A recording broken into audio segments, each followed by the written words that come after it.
Сегодня моя проповедь, она называется «Духовное прозрение». Духовное прозрение. И это как благословение, жизнь благословения, жизнь спасения. Знаете, мы иногда даже не понимаем, мы ходим как слепые, духовно слепые, даже верующие. Этот мир, он духовно слеп. Они не видят, они не признают Иисуса, они не хотят слышать о Нем, вообще не хотят слышать. Потому что они живут, они думают, они живут своими путями, прямыми путями, они ходят. И они говорят, у нас свой путь, у вас свой путь, ходите своими путями. Но они не понимают, и они каждый выбирает. Сколько людей, их миллионы, миллиарды, и каждый выбирает свой путь, и ему кажется, что этот путь прямой, что этот путь приводит к жизни, что этот путь приводит к благословению, что этот путь приводит к самому лучшему. И люди, у них нет, они духовная слепота просто. И мы, как верующие, также иногда мы, когда приходим к Господу вначале, и Бог наш находит, и Он открывает нам глаза, и мы видим этот мир совсем другими глазами. Мы как будто нам одели розовые очки. И мы все кажется розовым, все прекрасным, все хорошим, все люди прекрасные. На улицу выходишь, все светло, все прекрасно, все чудесно. С кем встретишься, хочется обнять, хочется кричать, визжать, обнимать, говорить об Иисусе, только об Иисусе рассказывать. Настолько сильное прозрение приходит. И ты видишь, что люди, оказывается, они не такие все злые, как ты раньше думал, что все злые. Что люди настолько светлые, люди настолько талантливые. Они настолько даровитые, потому что Господь, Он дает это прозрение. И сегодня я хотел бы говорить об этом. И сегодня мы посмотрим в Библии 3 истории, потрясающие истории. Мне особенно первая история нравится. И в Библии все потрясающее. И эти истории по 3 слепых, которые прозрели. Мы посмотрим, и рассудим, и что-то возьмем оттуда, что в нашей жизни оно настолько важно, настолько нужно, чтобы мы могли подчерпнуть из этого для себя, для своей жизни что-то сокровище, то сокровище, которое Бог приготовил для нас. Итак, знаете, когда Иисус, Он приходит, Он озаряет, как этот блудный сын. Его как бы озарило, и он говорит, понял, что в доме Господа моего Отца все есть. Почему я рожки какие-то кушаю, почему я там гуляю, почему я там хожу. Знаете, и Бог так приходит, и Он нас озаряет. И мы думаем, Господи, почему я так живу? Почему у меня нет в жизни Бога? Почему я поступаю так?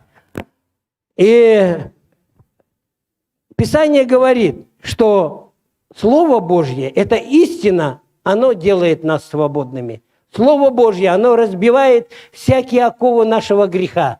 И мы уже не рабы греха, как мы сегодня здесь пели, но мы дети царя, и мы стремимся к нему. Когда я учился в библейской школе, я в течение полгода молился этой молитвой. Откроем Ефесянам 1 главу, и я в течение полгода просто тарабанил каждый день. Каждый день молился этой молитвой. Эта молитва в Ефесянам 1 главе находится, 17 стиха. Ефесянам 1 глава, 17. И здесь написано, чтобы Бог Господа нашего Иисуса Христа, Отец славы, дал нам духа премудрости и откровения, познания Его, и просветил очи сердца моего, дабы я познал, в чем состоит надежда призвания моего, и как безмерное величие могущества Его внутри во мне. И я молился этой молитвой. И Он открывал. И я видел каждый раз, Бог больше и больше открывал, когда я приходил на библейские курсы и изучал какую-то тему. Я видел, Бог настолько открывался через это учение. Оно и не было просто информацией. Я понимал, я выскакивал с этих учений. Я бежал на молитву. После молитвы я бежал на работу сразу. Потому что надо было работать, чтобы оплачивать жилье, учебу оплачивать.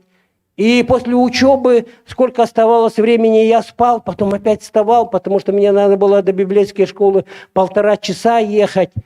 И я вставал утром рано, чтобы встать, потому что там нас много братьев, мы в одной квартире жили, все арендовали эту квартиру. И я вставал в 4 утра, чтобы первый под душ побежать, помыться, потому что другие, кто-то любил поспать, там, кто-то полежать, там, на занятия прогулять. Но я понимал, что я приехал сюда не для того, чтобы здесь прохлаждаться, но то, чтобы Бог действительно просветил очи сердца моего, чтобы я прозрел, чтобы я увидел, что я не так живу, что моя жизнь, она должна меняться изо дня в день, чтобы сила Божья пришла, чтобы слава Божья пришла в мою жизнь, чтобы мое мышление поменялось, чтобы я не стал так жить, как я раньше жил, по распутству своего ума.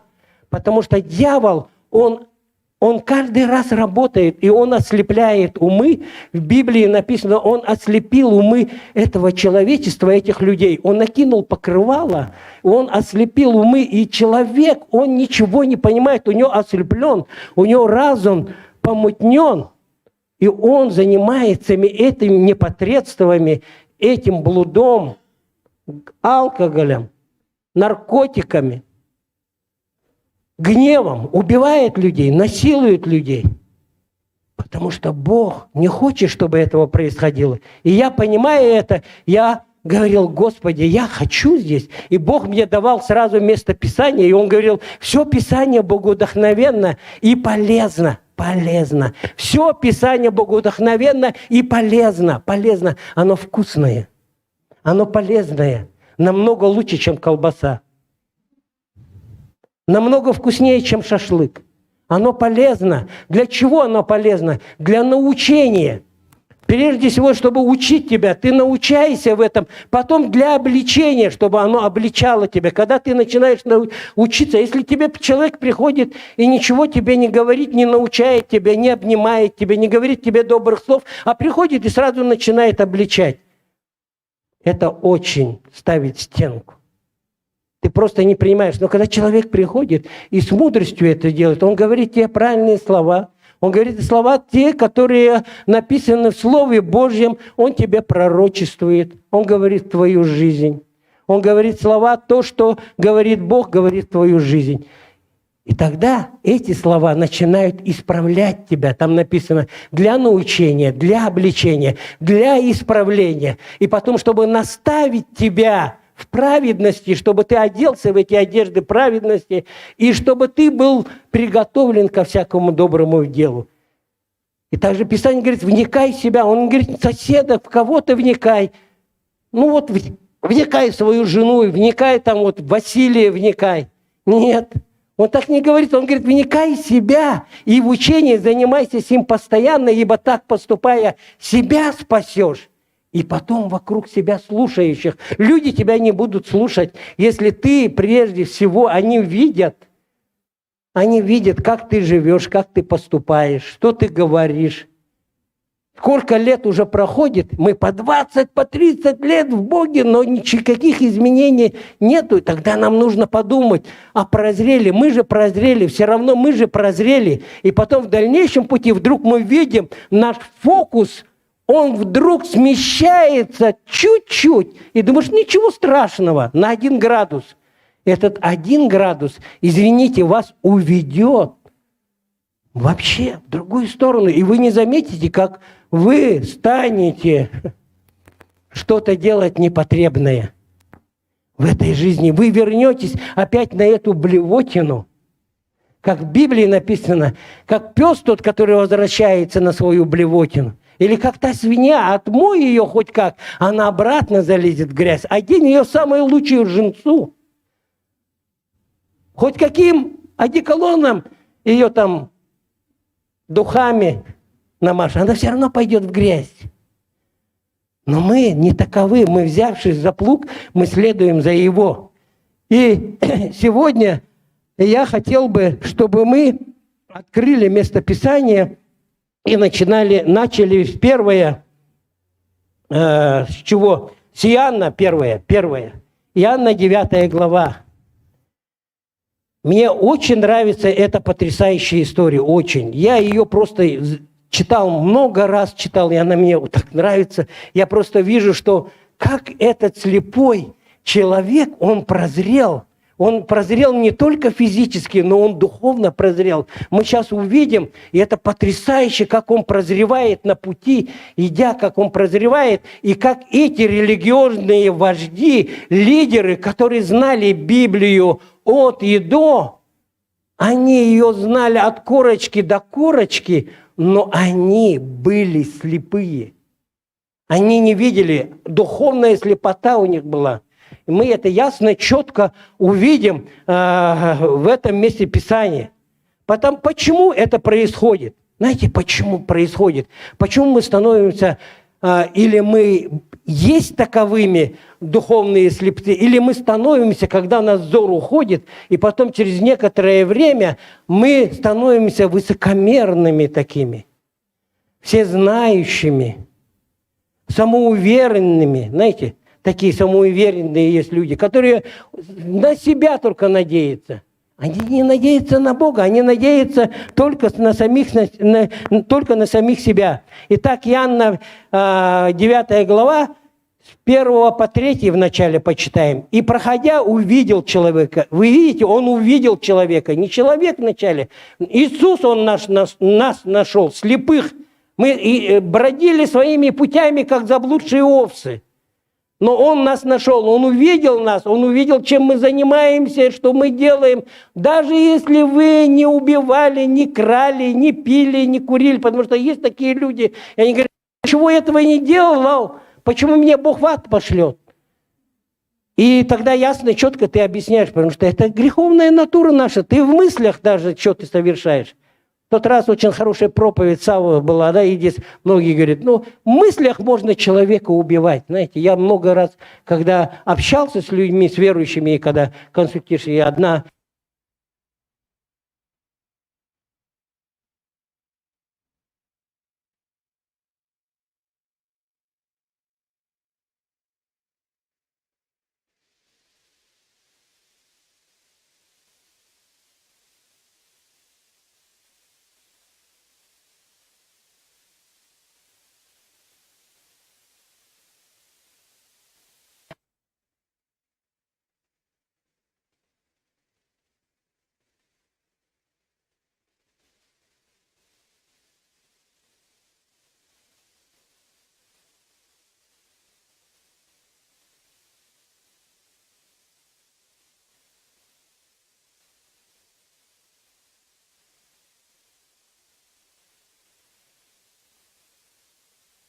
Но мы должны смотреть на Иисуса, наш фокус, чтобы наш духовный человек, он прозрел, чтобы наши очи сердца нашего видели, и наше око было светлым.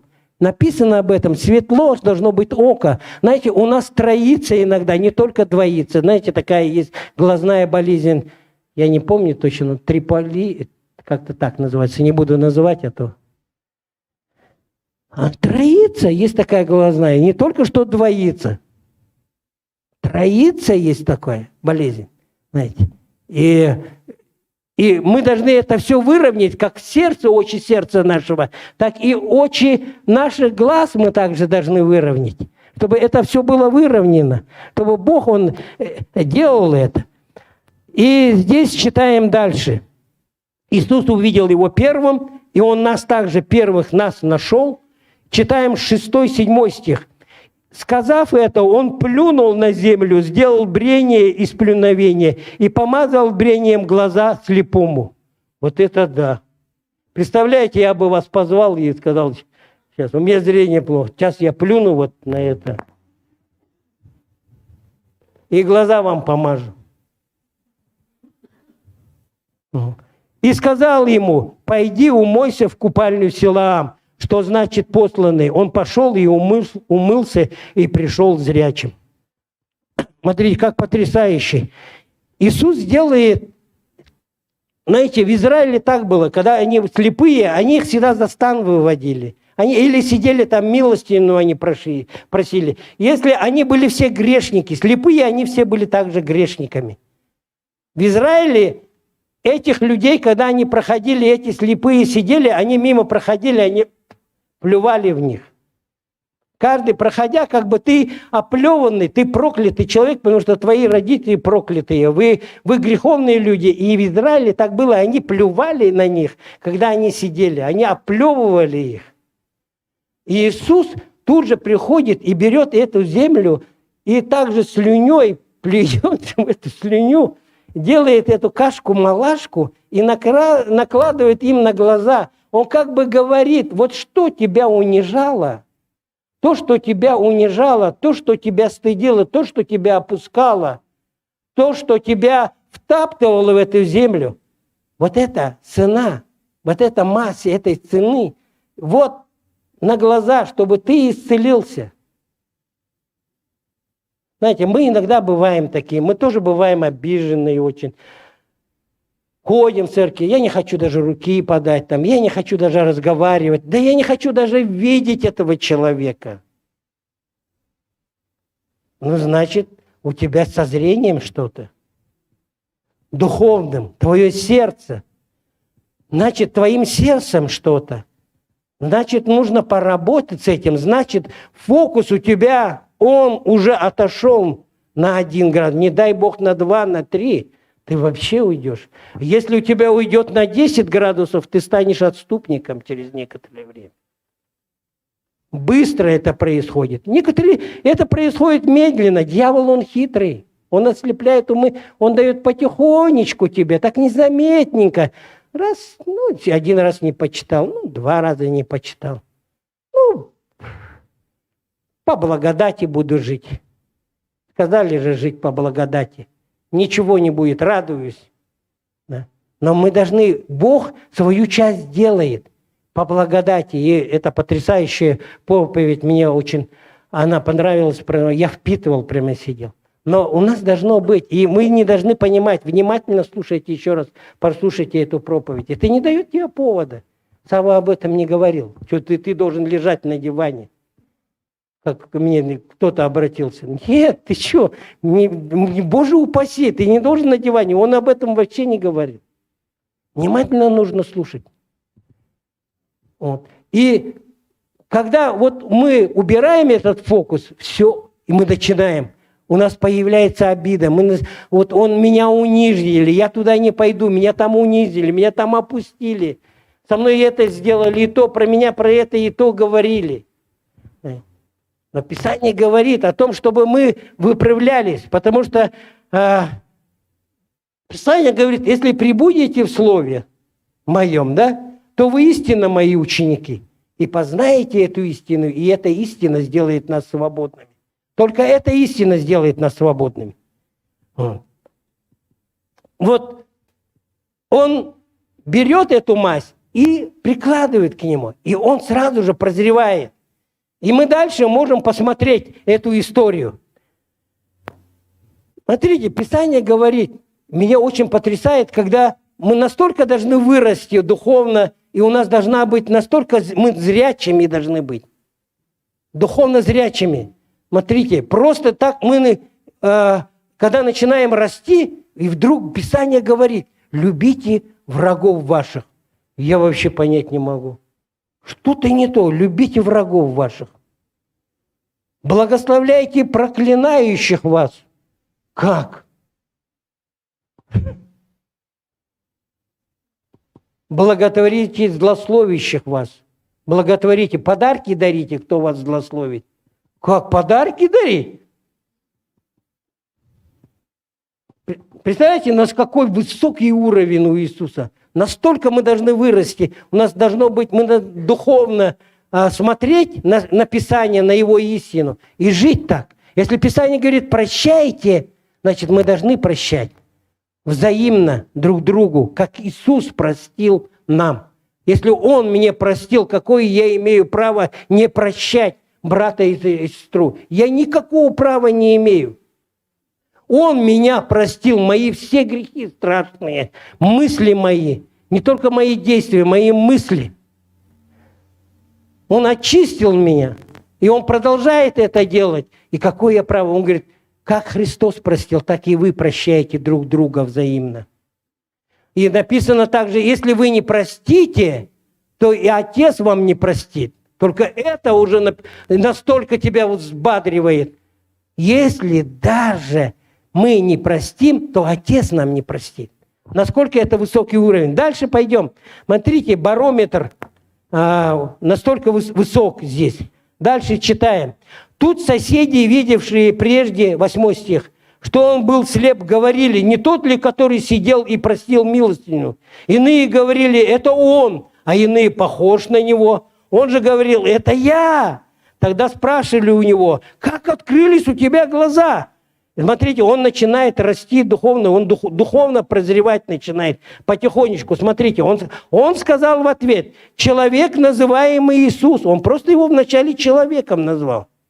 Но здесь большой буквы написано, значит, он что-то почувствовал внутри, что-то странный, какой-то хороший, видать, человек.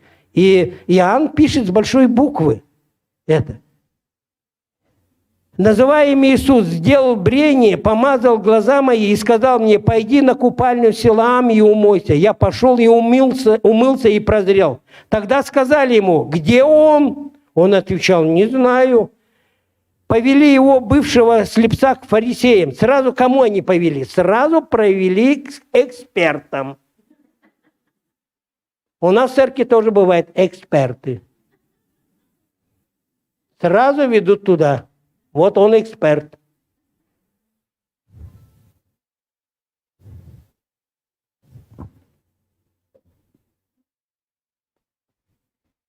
Повели всего бывшего слепца к фарисеям. А была суббота, еще как специально, как будто. У Иисуса, как всегда, в субботу все происходило. А в субботу они ничего не делали. Евреи, они такие. Они в субботу танцуют.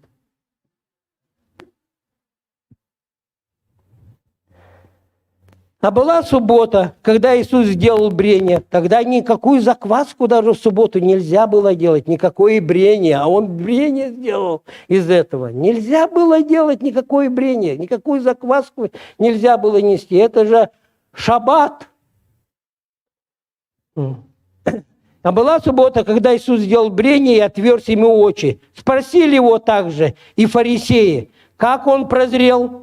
Он сказал им, брение положил он на мои глаза, и я умылся и вижу. Тогда некоторые из фарисеев говорили, не от Бога этот человек, потому что не хранит субботы. Другие говорили, смотрите, они какие слепые, да? Слепые вообще. Они не видят это.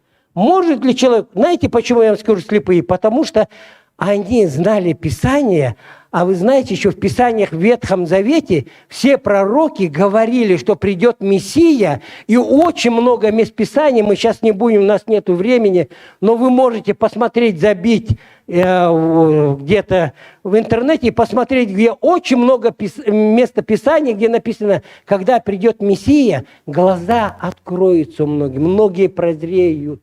И еще слепорожденного ни одного не было, кто бы слепорожденный, потому что мы дальше там будем читать, от века сего там они написаны, такого никогда не было. Они сами скажут, такого никогда не было.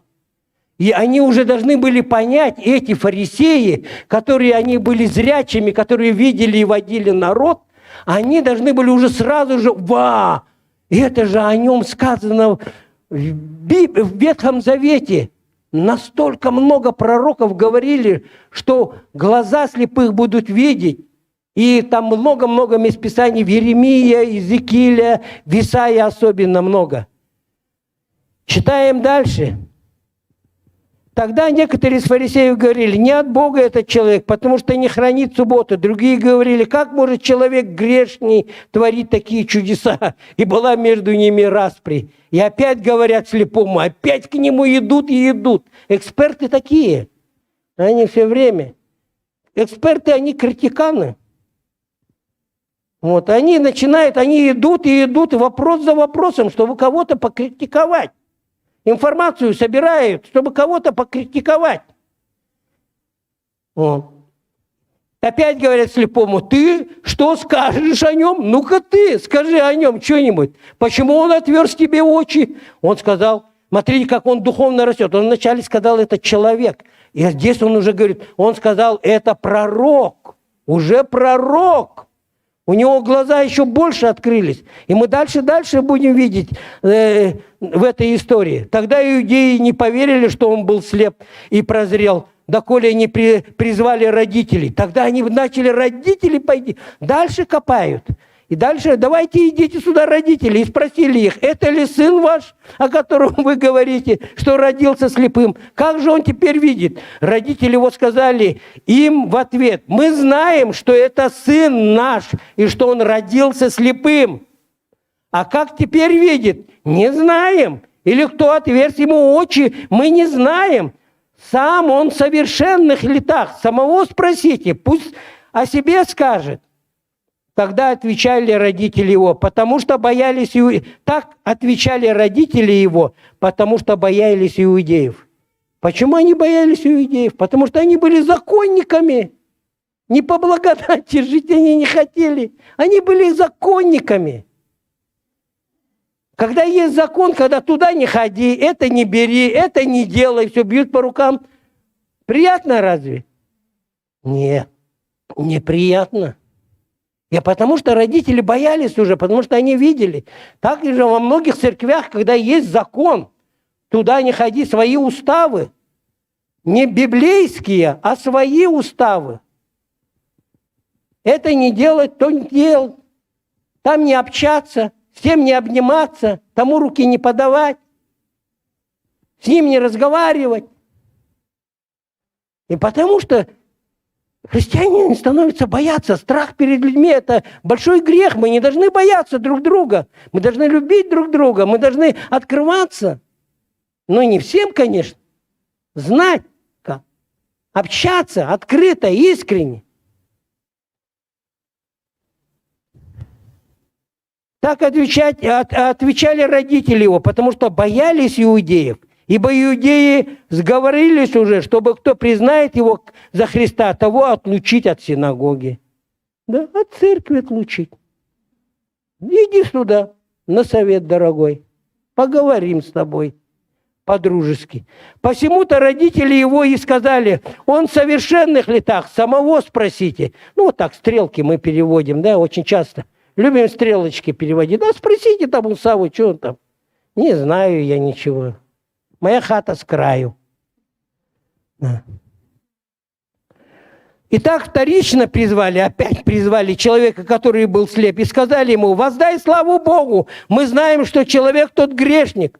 Он сказал им в ответ, грешник ли он? Не знаю. Одно знаю, что я был слеп, а теперь вижу. Снова спросили его, что сделал он с тобою? Как отверз твои очи? Отвечал им, я уже сказал вам, и вы не слушали. Что еще хотите слышать?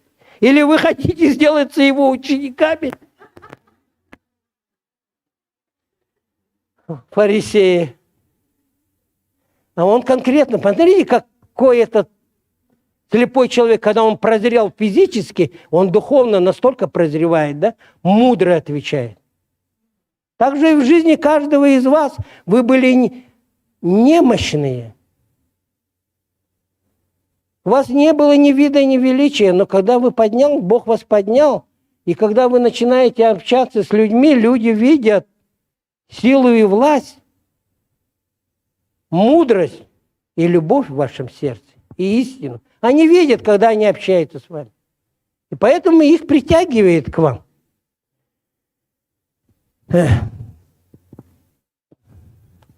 Отвечал, я уже сказал вам, и вы не слушали. Что еще хотите слышать? Или вы хотите сделаться его учениками? Они же укорили его и сказали, ты ученик его, а мы Моисеевы ученики. Мы знаем, что с Моисеем говорил Бог, всего же не знаем, откуда он.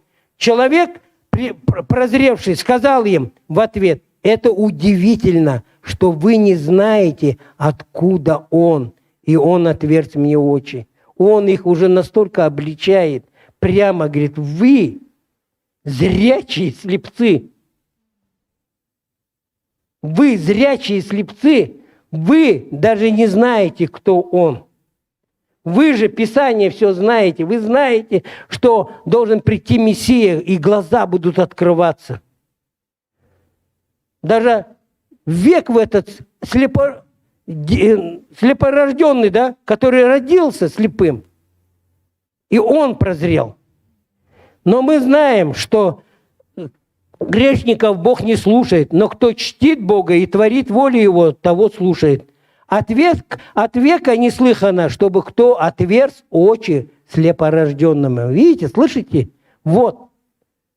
От века не слыхано. В Израиле нету в Ветхом Завете этого. Это происходит в Новом Завете. И ясно, четко говорит, что это Мессия, это подтверждает раз за разом. А они не видели. Потому что они... Почему? Потому что они гордые, самоуверенные, самомнящие о себе. Такие ходят важные. А ты здесь кто свысока смотрит?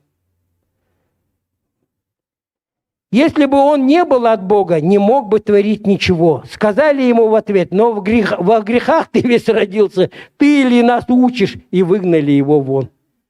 И так же вот так, вон из церкви отсюда. Во грехах ты и жил, и живешь, и до сих пор в грехах живешь. Ничего не понимаешь, не подчиняйся религиозным вождям. Пойди-ка ты отсюда. Иисус, услышав это, что выгнали его вон, найдя его, сказал ему: ты веруешь ли ты в Сына Божия? Он отвечал и сказал: а кто он, Господи, чтобы мне веровать в него? Иисус сказал ему: и видел ты его, и он говорит с тобой. Он же сказал: верую, Господи, и поклонился ему. И пал, признал его, глаза его прозрели. Он прозревал потихонечку. Физически и духовно он прозревал. И также мы в своей жизни должны прозревать раз за разом. Не слепнуть. Знаете, мы как пришли к Богу и в розовых очках, и бегаем, и потом через некоторое время, 5 лет прошло, 10, и замечаем, начинаем слепнуть. Раз на 1 градус, раз на 2 градуса, раз на 3 градуса. Смотришь: пойдем буханем. Да, давай бутылок побольше купим. Да. Давай покурим. Ну, ничего страшного, давай посмеемся, покурим. А потом не заметили: пойдем к девочкам. Печально, очень печально. Знаете, там сколько таких христиан? Печалью. Большому печалью. Потому что он уже слепой. И не надо мне, зачем мне? Я вселенская церковь. Церковь, зачем мне ходить? Вон, в интернете смотрю все. Всех проповедников знает. А ты знаешь там это? Вот, Шаповалов говорит: а этот там, ты знаешь это, да, Стагненко там, Шевченко. Нам нужно жить своими откровениями, дорогие, своими, не Шевченкин откровениями. Можно почитать, можно посмотреть, но жить нужно своими откровениями. У нас должны глаза открываться, и мы должны читать Слово, и оно должно открываться нам, это Слово. Я хочу так жить, я хочу так поступать, я хочу прощать. Когда это мне открывалось, я понимал, когда люди обижали меня, говорили: да что там этого обезьяну за кафедру вывели. Люди так говорили, я вам честно говорю. И есть такие люди, говорят: да кто обезьяну эту вывел за кафедру? Он 2 слов связать не может. И я благословлял их, как в Библии написано. Я их благословляю. Кто-то еще придет там: ты знаешь, там про тебя это сказали, то сказали. А я благословляю их. Я люблю их. А почему так? А потому что Иисус так сказал. Я отпускаю. Надо мне еще дорасти, подарки подарить им. Купить подарки, раздарить им подарки.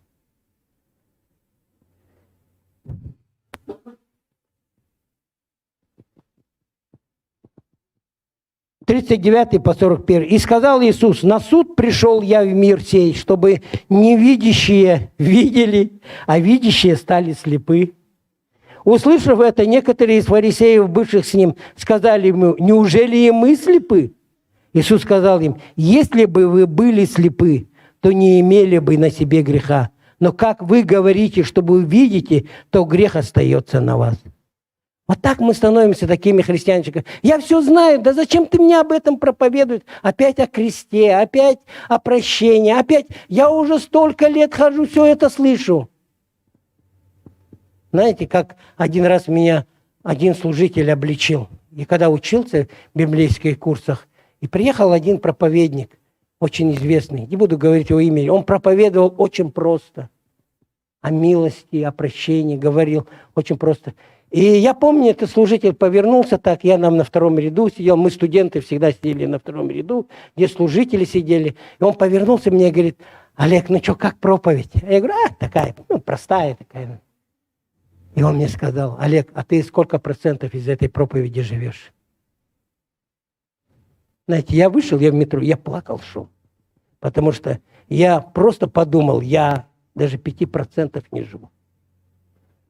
Учась в библейской школе на первом курсе, я плакал, шел. Она настолько проникла в меня. Ты сколько процентов живешь этим? Все ты знаешь. Ты уже как фарисей стал, учишься здесь, как фарисей стал. Мы должны понимать, что у нас должно быть: вникай в себя и в учение. Занимайся сим постоянно. Так поступая, себя спасешь. И слушающих тогда тебя. Тогда твоя жена будет слушать, дети будут слушать. Они же смотрят, как ты живешь. Все равно мы грешим, но мы просим прощения тогда. Мы встаем на колени, там обнимаемся. Дети это все видят, в семье это все видно. Они видят, что мы не идеальные, но мы делаем это во славу Божию.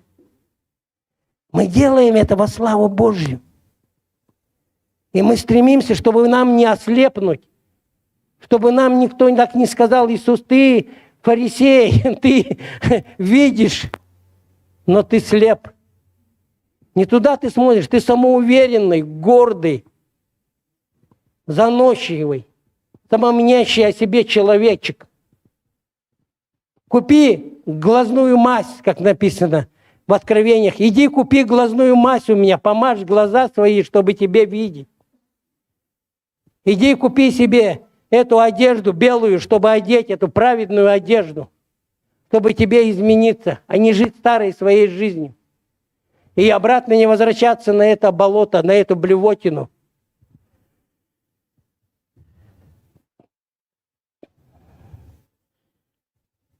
Очень опасно говорить: я все знаю, я не хочу слушать. Я уже много раз слушал, это опасно. Лучше молиться: зри, не на опасном ли я пути, Господи. Зри, это моя молитва. Татьяна знает, я всегда молюсь: зри, не на опасном ли я пути. Потому что каждым разом ты замечаешь, ты духовно растешь, у тебя много знаний, но ты понимаешь, для чего это знание-то? Чтобы жить, чтобы так жить, дышать этим, ходить этим. Просто жить, в простоте, искренне.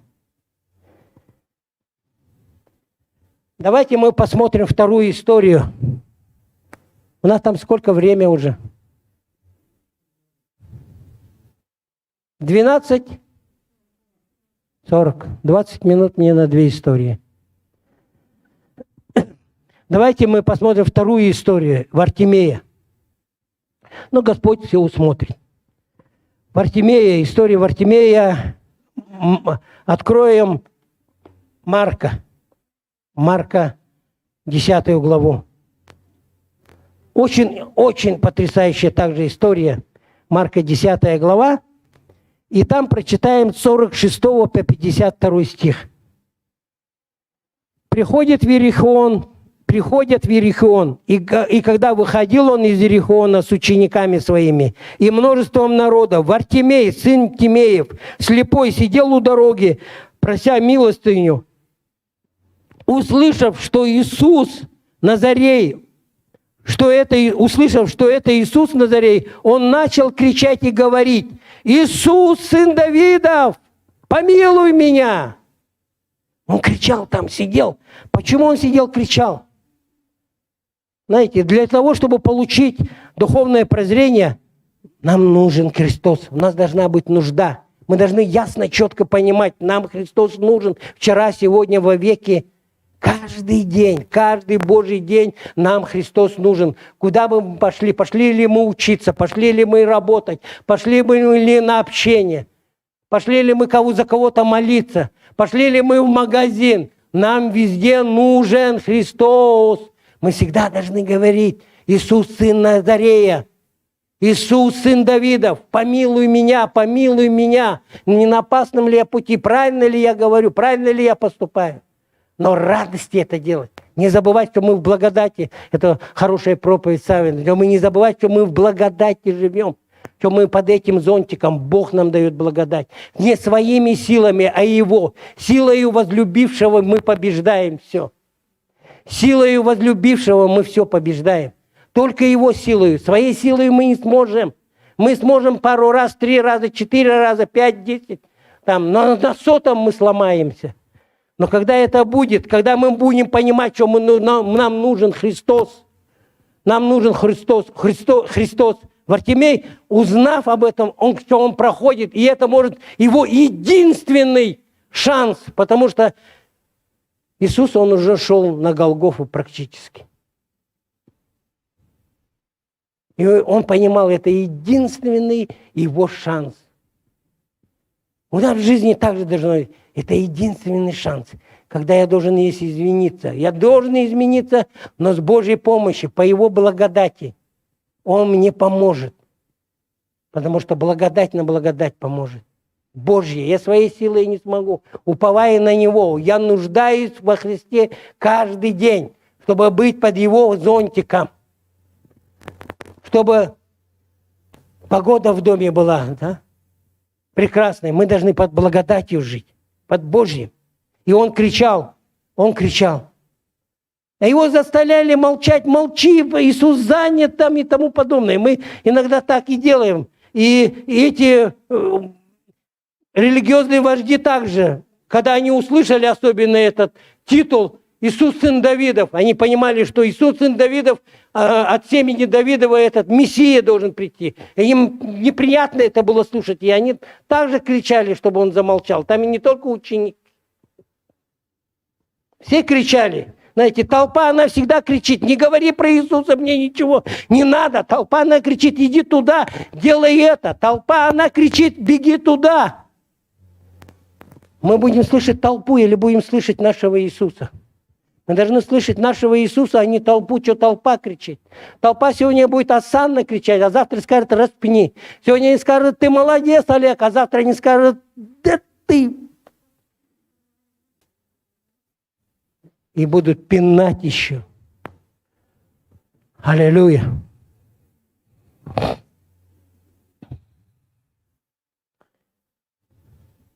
Второе, 48 по 50 почитаем.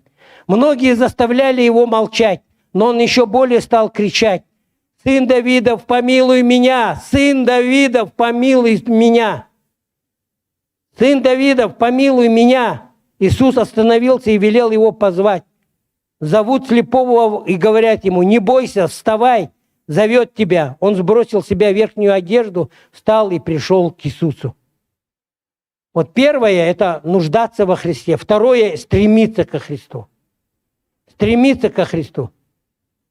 Смотрите, его горячее стремление, просто у него горячее стремление на личную встречу с Иисусом. У нас должна быть постоянная тайная комната, где мы должны встречаться с Иисусом. Каждый раз мы должны встречаться один на один. Не только ходить на молитвенное собрание или молиться там с семьей. У нас каждого должно быть тайное.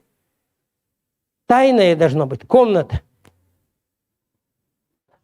Он сбросил себе верхнюю одежду. Почему он сбросил верхнюю одежду? Это знак того, что я сбрасываю всю старую свою жизнь сбрасываю. Ветхую одежду сбрасываю, она вонючая, грязная, эта одежда запачканная, самосправедная одежда. Я скидываю, я хочу жить новой жизнью. Я хочу быть новым творением. Я не хочу быть ветхим человеком. Я скидываю эту одежду, всю свою старую жизнь. Я оставляю эту старую жизнь, хочу жить новой жизнью во Христе, чтобы Бог мог действовать через меня. Чтобы Бог, войдя в мое сердце, мог действовать через мои руки, через мои ноги, через мой голос, через мои глаза, через мою улыбку, через мои финансы. Чтобы Бог мог действовать, стремиться к Нему, оставляя все заднее, простираться вперед. Третье.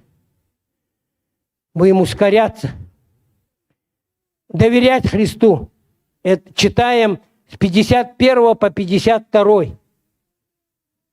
Отвечая ему, Иисус спросил: «Чего ты хочешь от меня?» Слепой сказал ему: «Учитель, чтобы мне прозреть». Иисус сказал ему: «Иди, вера твоя спасла тебя». И он тотчас прозрел и пошел за Иисусом по дороге. Аллилуйя. Так же и мы в жизни должны. Он подошел к Иисусу, слепой, когда он его позвал. И нас Иисус каждый раз зовет. Каждый раз. И спрашивает: «Чего ты хочешь? Чего ты хочешь, Василий?» Василий говорит: «Хочу это и это, духовно прозреть. Хочу жить так, хочу прощать. Хочу не обращать, что говорят христианчики там какие-то про меня или что-то хотят они там. У каждого свой мотив, но я хочу следовать за тобой, стремиться к тебе, доверять тебе, нуждаться в тебе, каждый день нуждаться в тебе, стремиться». Аллилуйя! Давайте третье посмотрим. Все здесь пропускаем. И третью историю посмотрим. Третья. И потом подведем итог немного. Третья история. Марка 8 глава. Третий слепой. Из 22 по 25. «И приходит в Вифсаиду, и приводят к нему слепого». Смотрите, его уже приводят. Не он, его уже приводят. Приходит в Вифсаиду, и приводят к нему слепого, и просят. У этого слепого даже веры не было. Его за руку взяли и привели. Эти люди верили и приводят этого слепого. И просят, чтобы прикоснулся к нему. Он взял слепого за руку, вывел его вон из селения, плюнув ему на глаза, опять плюнув, возложил на него руки, но уже брение не сделал. Возложил просто руки и спросил его: видит ли он ли что? Он взглянул, сказал: вижу проходящих людей, как деревья. И также мы иногда можем не видеть. Знаете, у нас в жизни бывает так, христиане. Поэтому нам нужна со стороны помощь более сильных. Мы иногда бываем больны. Я был так же. Все мы проходим. Знаете, и есть, слава Богу, братья или сестры, которые могут тебе помочь. Когда твое зрение притупилось, когда ты проходил какие-то трудности, и твое зрение притупилось, или ты где-то расслабился, то всегда есть в церкви братья и сестры, которые поддержат, которые возьмут тебя за руку и могут привести, могут помолиться за тебя, могут поддержать тебя, могут прийти тебе домой, могут тебе звонить и ободрять, и поддерживать тебя. Будут звать тебя. Чтобы Иисус, не они, а Иисус поправил мое зрение. Он скажет: ты как видишь, Олег? Как твое зрение? Ну, как деревья вижу. И тогда он берет и опять.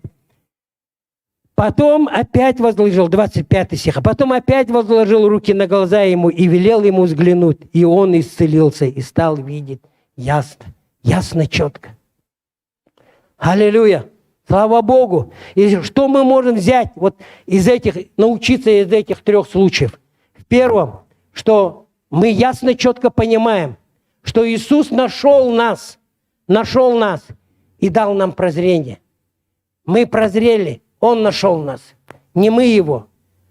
Во втором случае мы знаем, что где-то неправильно мы можем видеть и можем кричать тогда: Иисус, сын Давидов, выправи это. Я не хочу так вероломно поступать. Я хочу прощать людей. Я хочу любить. Я хочу быть искренним. Я хочу, чтобы у меня был правильный мотив. Почему я это хочу? Почему я так поступаю? Почему я так говорю? У меня должен быть правильный мотив.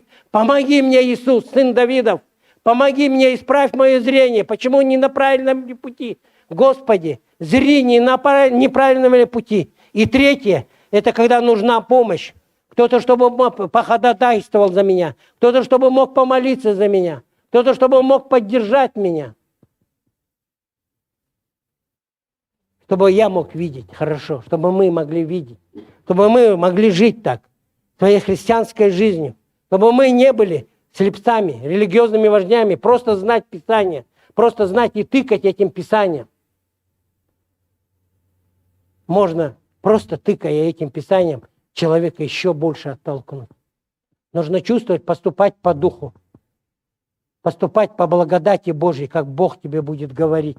Он будет давать тебе благодать на благодать и тому человеку давать. Он будет изливать это на тебя. И тогда будет радость приходить. И тогда ты будешь радоваться. Всему будешь радоваться. На море ли ты, в горах ли ты, Господь, ты здесь. Ты здесь, Господь. Ты со мною. Ты никогда не оставляешь меня. Ты всегда со мною. Я всегда под твоим зонтиком. Я всегда под твоей рукой. Спасибо, Господь, что ты есть. Спасибо, Господь, что есть у меня братья и сестры. Спасибо, что у меня семья есть. Жена, дети, братья, сестры. Спасибо, Господи, что их так много. В какой бы город ни поехал, они там есть. Господь, каждый кирпичик в твоей духовной жизни мы должны видеть. Каждый кирпичик кто-то вложил. Кто-то вложил этот кирпичик. И я вижу этот кирпичик вложен моей сестрой, пастором, помощниками, братьями, сестрами, которых я помню, которые в моем сердце, потому что каждый вложил. Кто-то молился, кто-то что-то давал, кто-то ободрял, кто-то говорил добрые слова. Каждый кирпичик духовный. И я не могу оторвать и выкинуть. Я не могу оторвать и выкинуть это, потому что это Бог вложил, это Бог сделал. И последнее место Писания, и будем заканчивать, 2 Коринфянам 3:18. Здесь написано: «Мы же все открытым лицом, как в зеркале, взирая на славу Господню, преображаемся в тот же образ, от славы в славу, как от Господня Духа». Слава Богу!